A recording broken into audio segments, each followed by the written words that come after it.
Serena Williams says she and longtime friend Meghan Markle have been relying on each other as they cope with media scrutiny. In an interview with Australian news program The Sunday Project, Serena revealed that she was in touch with the Duchess of Sussex, following her controversial US Open outburst on September 8.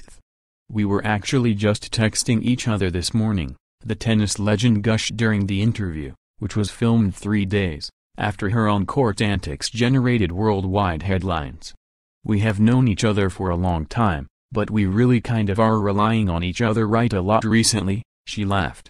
"You said afterwards that you were excited by how much influence there was of the African-American culture. Why were you so thrilled by that?"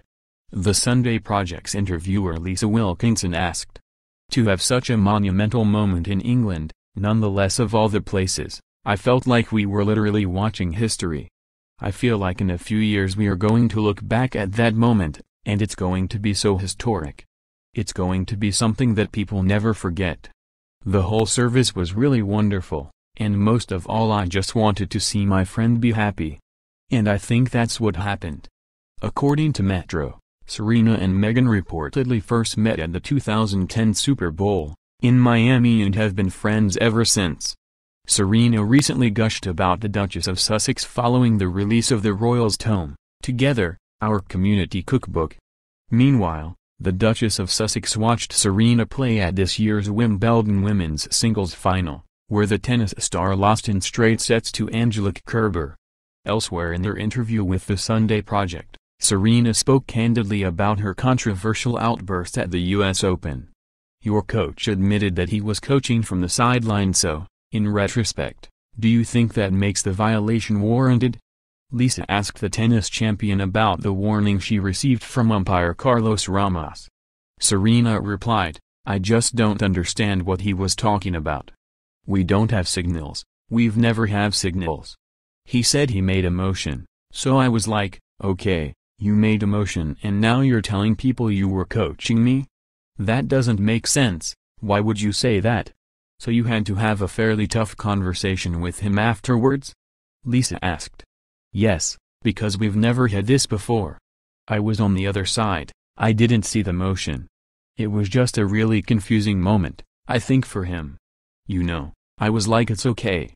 But, like, don't." Serena trailed off.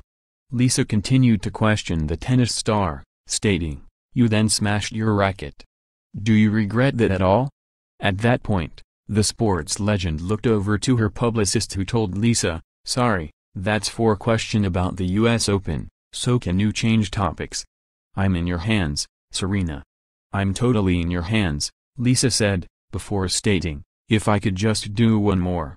The TV presenter then referenced former tennis star Billie Jean King, who had come out in support of Serena's push for gender equality on the tennis court. Serena looked reluctant, before replying, "I, honestly, am just always supportive of women, no matter what. That's how I've always been. And I feel like Billie Jean King has done the same thing, with starting the tour and creating opportunities, for me, to play."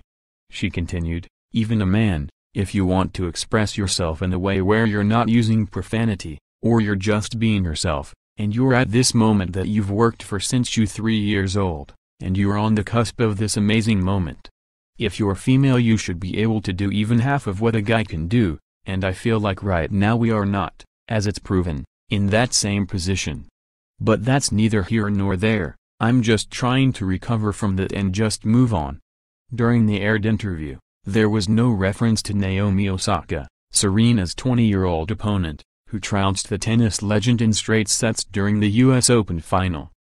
The Japanese-Haitian tennis star, who is now ranked world number 7, accepted her trophy in tears after booing from the crowd.